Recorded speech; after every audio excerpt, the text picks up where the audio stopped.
saya Cecilia de Randemon, mahasiswi Prodi Ilmu Komunikasi, Universitas Katolik Widya Mandira Kupang. Dalam video ini kita akan belajar cara mengolah beberapa data menggunakan SPSS. Untuk bagian pertama, kita akan belajar cara menentukan nilai min, median, modus, serta standar deviasi atau simpangan baku. Langkah pertama yang kita lakukan adalah di sini saya sudah menyediakan data dalam bentuk Microsoft Excel ya teman-teman. Ada kode mahasiswa, nama mahasiswa, dan nilai statistik sosial. Selanjutnya kita akan membuka SPSS. Di SPSS ini terdapat dua halaman ya teman-teman. Ada data view dan variable view. Halaman pertama yang kita gunakan adalah variable view. Pada nama kita masukkan KM yang disingkat menjadi kode mahasiswa. Dan yang kedua, nilai statistik sosial. Kemudian pada titik B, untuk baris yang pertama, kita pilih strike ya teman-teman. Klik strike, kemudian klik OK. Untuk labelnya, kita masukkan kepanjangan dari nama yang kita singkat. Yang pertama, kode mahasiswa. Dan yang kedua, nilai statistik sosial. Kemudian pada alay kita pilih center ya teman-teman agar rata tengah. Pada measure kita pilih scale ya teman-teman. Kemudian kita beralih ke data view. Pada data view ini kita akan mengcopy kode mahasiswa dan nilai statistik sosial. Untuk kode mahasiswa kita akan mengcopy ya teman-teman. Kemudian paste di SPSS. Hal yang sama dilakukan pada nilai statistik sosial.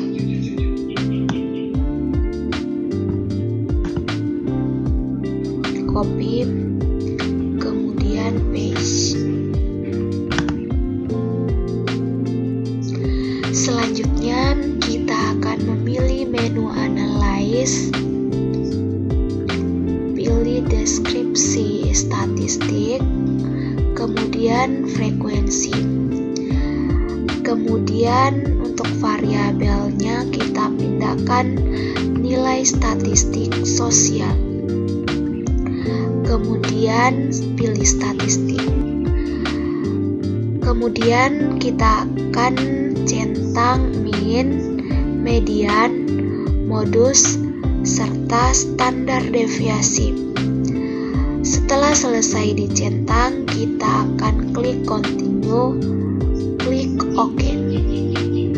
Dan ini hasilnya ya teman-teman, hasil atau outputnya. Untuk frekuensinya valid 20, misinya 0. Untuk nilai minnya 87,25, nilai mediannya 88, untuk nilai modusnya 88, dan standar deviasi atau simpangan bakunya 1,40955. Untuk nilai statistik sosialnya valid ya teman-teman, nilai 85, frekuensinya 3, persennya 15%, kumulatif persen 15%.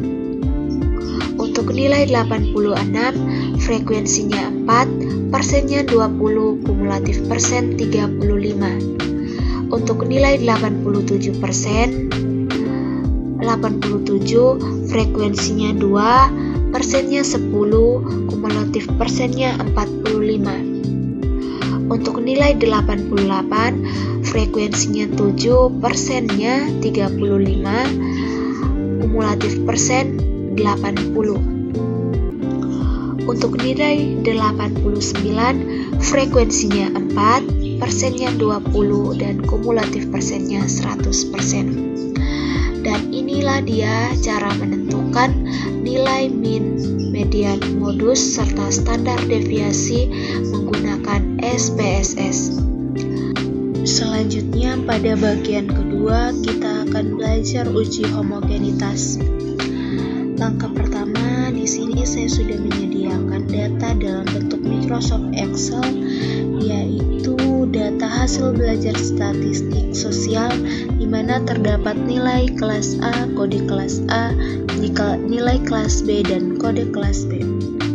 Selanjutnya kita akan beralih ke SPSS. Seperti yang teman-teman ketahui bahwa di SPSS ini terdapat 2 halaman ya teman-teman. Untuk halaman pertama yang digunakan adalah variabel view. Pada nama kita akan masukkan hasil, dan untuk baris yang kedua masukkan kelas. Kemudian pada label kita masukkan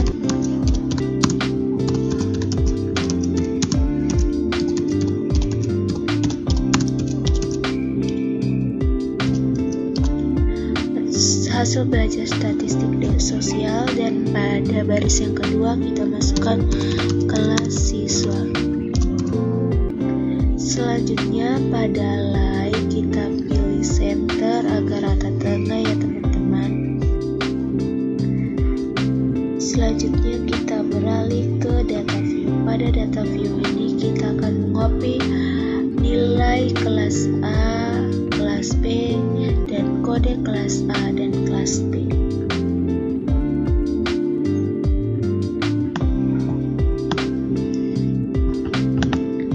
Copy kemudian paste di SPSS. Lakukan hal yang sama untuk kelas B.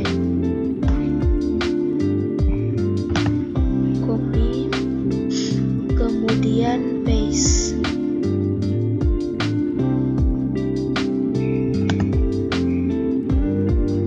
Pada kelas kita akan mengcopy kode kelas A dan kode kelas B.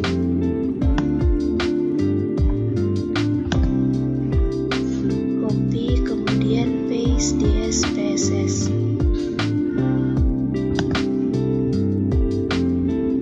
Hal yang sama juga dilakukan pada kode kelas B.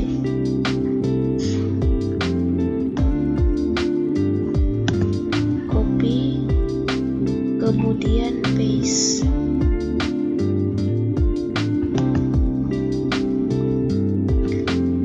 Kemudian kita akan pilih menu analyze, pilih complements, dan pilih one away ANOVA ya teman-teman. Kemudian pada dependent list kita pindahkan hasil belajar, dan faktor kita pindahkan kelas siswa. Kemudian pilih options dan centang, atau teman-teman bisa milih homogeneity of variables. Kemudian klik continue dan klik OK. Dan ini dia hasilnya ya teman-teman, hasil atau outputnya. Di sini terdapat atau signifikannya 0,893. Seperti yang teman-teman ketahui bahwa dijelaskan di video sebelumnya, jika signifikannya lebih dari 0,05 maka data tersebut dikatakan homogen. Dan inilah dia cara uji homogenitas atau homogen suatu data menggunakan SPSS. Selanjutnya kita akan beralih ke bagian yang ketiga ya teman-teman.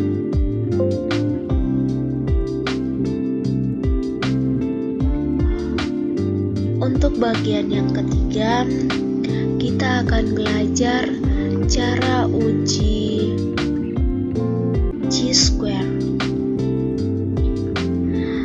Langkah pertama, di sini saya juga sudah menyediakan data dalam bentuk Microsoft Excel, yaitu jenis minyak goreng dan ukuran minyak goreng. Kemudian kita akan beralih ke SPSS. Seperti yang teman-teman ketahui bahwa di SPSS terdapat dua halaman ya teman-teman. Halaman pertama yang kita gunakan adalah variabel view. Pada nama kita masukkan jenis minyak goreng, dan untuk baris yang kedua ukuran minyak goreng.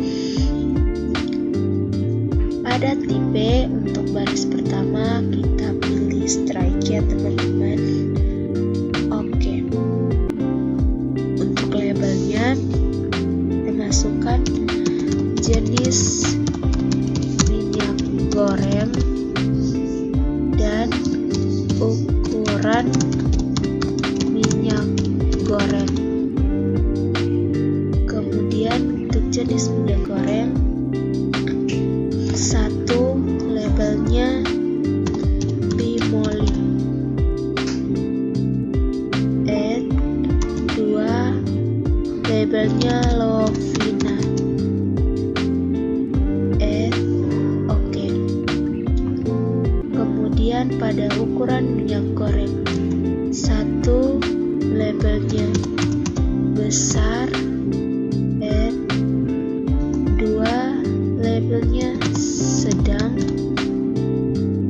dan yang tiga labelnya kecil. Kemudian klik OK. Pada align kita pilih center agar rata di tengah ya teman-teman. Kemudian pada measure untuk baris yang kedua kita pilih scale. Selanjutnya kita akan beralih ke data view. Di data view kita akan mengcopy kode jumlah jenis minyak goreng dan ukuran minyak goreng.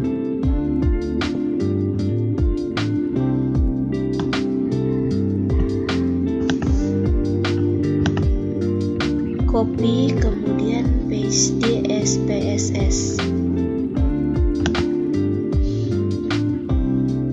Lakukan hal yang sama untuk ukuran minyak goreng.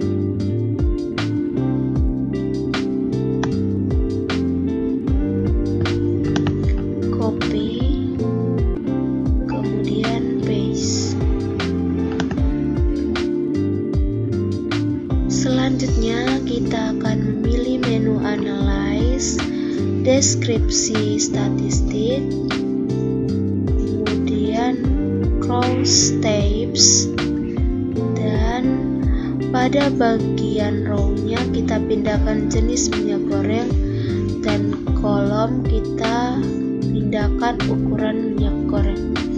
Kemudian pilih statistik, kemudian klik chi-square, klik continue, dan klik OK.